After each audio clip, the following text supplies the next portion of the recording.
Hello friend, स्वागत है आपका study service online coaching academy में। आज हम बात करेंगे हिमाचल प्रदेश टीजीटी कमीशंस के रिगार्डिंग। तो इसमें जो है हमारी पॉलिटी की सीरीज चली हुई है। आप अगर कर रहे हैं हिमाचल प्रदेश पीजीटी कमीशंस की तैयारी, तो ये सीरीज आपके लिए जो है बहुत ही इंपॉर्टेंट रहने वाली है। इसमें हमारा मॉक टेस्ट चलता है और देखते हैं आज का मॉक टेस्ट जो है हमारे लिए क्या रहने वाला है। चलिए तो फटाफट से जो है इस टेस्ट को अटेम्प्ट कर लीजिएगा। अगर आपने चैनल को सब्सक्राइब नहीं किया है तो जल्दी से कर लीजिए। आज जो है क्वेश्चंस आपके जो है आज हिंदी मीडियम में रहने वाले हैं। बहुत सारे बच्चों की डिमांड थी कि हिंदी मीडियम में लाइए, तो मैंने सोचा क्यों ना आपके लिए जो है हिंदी मीडियम के आज क्वेश्चंस लेकर के आऊं। चलिए, निम्नलिखित में से कौन भारतीय संविधान की प्रारूपण समिति का सदस्य नहीं था?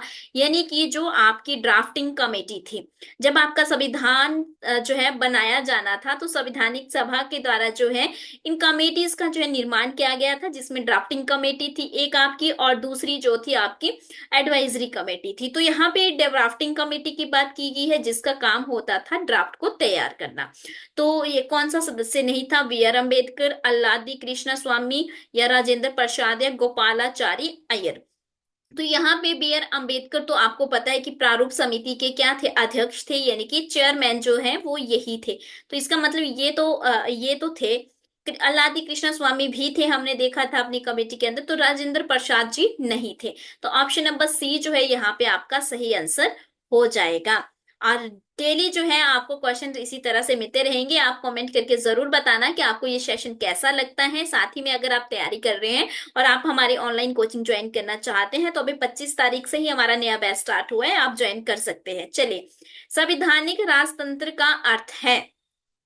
संवैधानिक राजतंत्र का अर्थ है, तो राजा संविधान लिखता है। नंबर 2, राजा संविधान की व्याख्या करता है। नंबर 3, राजा संविधान द्वारा प्रदत्त शक्तियों का प्रयोग करता है। नंबर 4, राजा को लोगों द्वारा चुना जाता है। तो यहाँ पे क्या सही आंसर रहेगा? यहाँ पे राजा जो है संविधान द्वारा प्रदत्त शक्तियों का प्रयोग करता है, कि जो संविधान में बताई गई शक्ति है उसका प्रयोग करता है। तो कॉन्स्टिट्यूशनल आपका जो है यहाँ पे राजतंत्र, यानी कि राजा का तंत्र यहाँ पे रहता है, लेकिन संविधान के अकॉर्डिंग ही वो उन शक्तियों का प्रयोग करता है। तो इसके बारे में भी हमने क्लास के अंदर डिटेल में डिस्कस कर रखा है। नेक्स्ट देखते हैं, प्रथम केंद्रीय विधानसभा का गठन कब किया गया था? फर्स्ट जो आपकी सेंट्रल जो आपकी विधानसभा थी उसका गठन कब किया? 1922, 1923, 1921 या 1920? तो यहाँ पे जो राइट आंसर है 1920 जो है वो आपका यहाँ पे सही आंसर है। नेक्स्ट देखते हैं, नेक्स्ट क्वेश्चन संविधान से रिलेटेड है। भारत का संविधान भारत का वर्णन इस प्रकार करता है। किस प्रकार करता है? एक महासंघ के रूप में, अर्धसंघीय, या एकात्मक, या राज्यों का संघ। तो हमने जो है अपने राज्यों का संघ, यूनियन ऑफ स्टेट के बारे में जो है पढ़ रखा है ना। हमारे जो है भारत का जो संविधान है वो भारत को क्या बताता है? यूनियन ऑफ स्टेट है। यूनियन ऑफ स्टेट है, यानी कि राज्यों का संघ है। तो सबसे पहला जो संविधान का भाग 1 है उसमें भी बात इसी की गई है।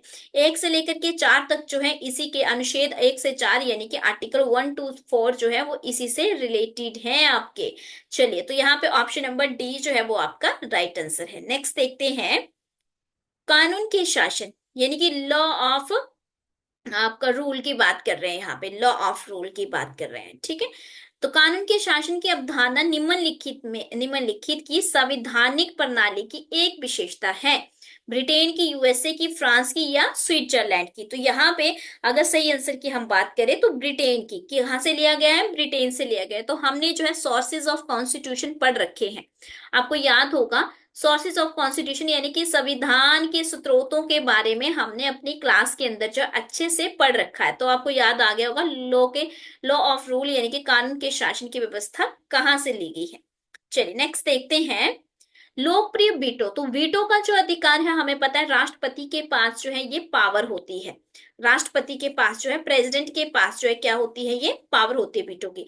तो वीटो का मतलब क्या होता है ये भी मैंने आपको बता रखा है। कितनी प्रकार की वीटोज होती हैं वो भी देख रखी है। भारत में कौन सी वीटो का प्रयोग किया गया है वो भी देख रखी है। तो संविधान में संशोधन की विधि पाई जाती है लोकप्रिय वीटो द्वारा। संविधान में संशोधन की विधि पाई जाती है। संविधान में अगर संशोधन करना हो तो कौन सी वीटो के द्वारा जो है यहाँ पे यहाँ पे दे रखे हैं, नाम दे रखे हैं, ब्रिटेन, स्विट्जरलैंड, रूस, या भारत। तो यहाँ पे कौन सा ऐसा देश है जहां पर संविधान में अगर अमेंडमेंट करना हो तो संविधान में जो संशोधन की विधि है, यानी कि अमेंडमेंट का जो रूल है, उसको वीटो के द्वारा जो है किया जाता है। तो यहाँ पे राइट आंसर है स्विट्जरलैंड में। स्विट्जरलैंड में इस तरह से जो है अमेंडमेंट किया जाता है। नेक्स्ट देखते हैं, निम्नलिखित में से कौन सा सरकार की संसदीय प्रणाली का अपरिहार्य गुण है?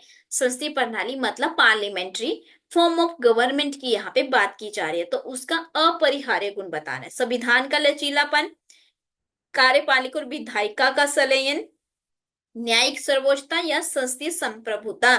तो यहाँ पे राइट आंसर क्या हो जाएगा? कार्यपालिका और विधायिका का संलयन, दोनों का। ठीक है, नेक्स्ट देखते हैं। नेक्स्ट आता है क्वेश्चन नंबर 8 हमारा। जमीनी स्तर का लोकतंत्र संबंधित है, नंबर 1 शक्तियों का हस्तांतरण से, शक्तियों का विकेंद्रीकरण से, पंचायती राज व्यवस्था से, या उपरोक्त सभी।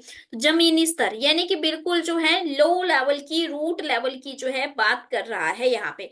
तो यहाँ पे रूट डेमोक्रेसी जो है वो किससे संबंधित है? सभी से है। पंचायती राज व्यवस्था भी रूट डेमोक्रेसी होती है। शक्तियों का अगर हम विकेंद्रीकरण मतलब जो है हम उसका डिवीजन ऑफ पावर कर देते हैं, तो वो भी जो है आपकी कहीं ना कहीं रूट लेवल की ही बात करती है। नेक्स्ट देखते हैं, क्वेश्चन है लोकतांत्रिक समाजवाद का लक्ष्य।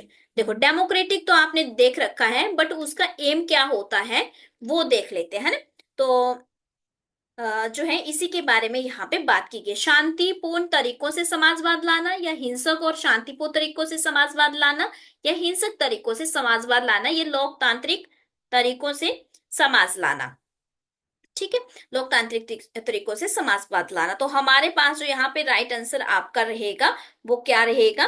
तो ऑप्शन नंबर जो है D is your right answer, यानी कि लोकतांत्रिक तरीकों से समाजवाद लाना। नेक्स्ट क्वेश्चन है, आज की सेशन का ये लास्ट क्वेश्चन है। बहुत ही जल्दी में मैंने आज आपको ये सेशंस दिया है, क्योंकि मैं डे में दे नहीं पा रही थी, थोड़ी सी हेल्थ इशू चल रहा है मेरा, इसलिए 2-3 दिन से आपकी पॉलिटी की क्लास नहीं हो पाई थी। आप सब जानते हैं, जो क्लास लेते हैं बच्चे, ऑनलाइन क्लासेस मेरे पास करते हैं, उनको पता था कि मैं 1-2 दिन बीच में बीमार हो गई थी। चलिए, निम्नलिखित में से किस न्यायाधीश ने कहा कि धर्मनिरपेक्षता और संघवाद भारतीय संविधान की मूल विशेषता है? केशवानंद भारतीय मामले ने, या SR बम्बई मामला, या इंदिरा सहानी मामला, मिनर्वा मिल्स मामला। तो ये मैंने सारे के सारे जो है आपको करवा रखे हैं। आपको याद होगा कि मैंने आपको केसेस रिलेटेड करवा रखा है। तो मैंने आपको बता रखा है कि जो धर्मनिरपेक्षता और संघवाद यानी कि सेकुलरिज्म और आपका सोशलिज्म, तो भारतीय संविधान की मूल विशेषता है, किस न्यायाधीश ने कहा था? तो यहाँ पे कौन से वाले केस में इसके बारे में बोला गया? तो ये आपने जो है कमेंट करके लास्ट आंसर्स बताना है, और साथ में जरूर बताना है कि आपको क्लास कैसी लगी।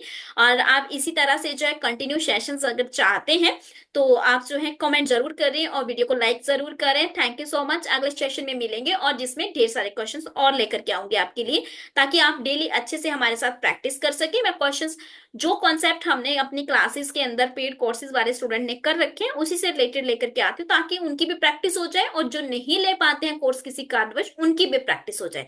चलिए, तो फिलहाल के लिए थैंक यू सो मच। इसी तरह से जो है क्लास के साथ आप जुड़े रहिए।